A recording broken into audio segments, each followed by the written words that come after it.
What's going on, everyone? Jack here from Half Grown. Today I want to talk about the Mavic 2 Zoom, and the reason I do is I just watched a video from Originaldobo saying that this drone is irrelevant in 2020, and I have to disagree. This is my go-to drone. I have a Mavic 2 Pro.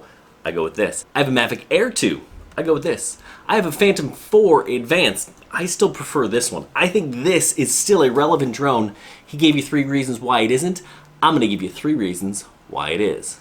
Stay tuned.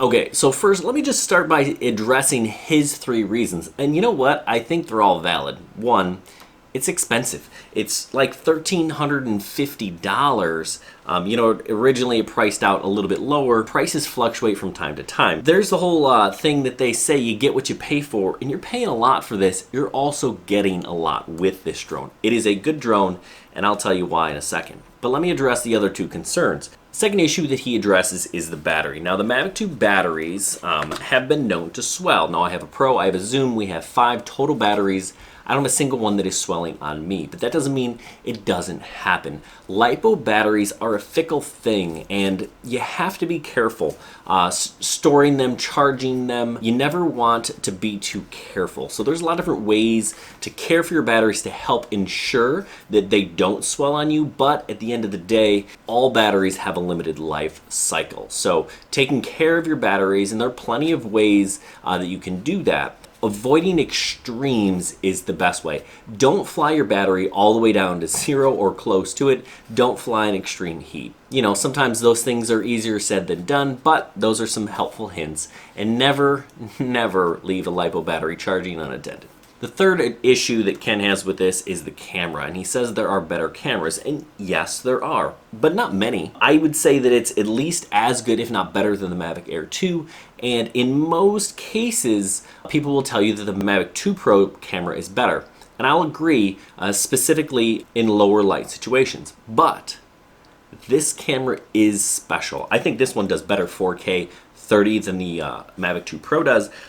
But the zoom, it's not a gimmick, it's awesome. I love the zoom feature. Yeah, it's a drone and you can certainly fly forward and back and get a closer shot, but what if there are trees?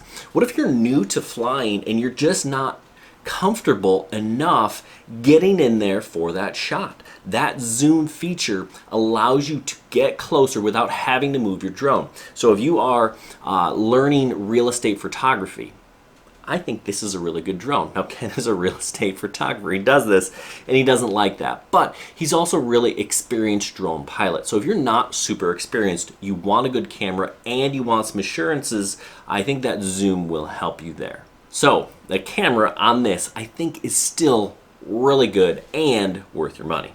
The second reason I think you should get this drone is kind of going back to that zoom. The dolly zoom feature is phenomenal. It is a unique effect that you really can't get without some fancy post-production work on anything else, right? But the dolly zoom feature, the drone zooms in while it moves back or vice versa. It creates a really neat effect that's really hard to replicate. Now, you can do it also with the Paradanafi, but this is an optical zoom, full optical zoom, and it is really pretty awesome. So if you want to get some super unique shots that you can't get with the Air or the Pro, that zoom, again, coming in super handy. Now, my third reason is, kind of going back to this drone versus the Mavic Air 2. Now, I fully recognize, I think most people, if you're going to buy a drone, this is probably the one you should look at, the Mavic Air 2. It's just kind of does everything really well, and it's almost half the price, but this is a more capable drone. Notice side sensors, top sensors. It's not just front and rear sensors. So,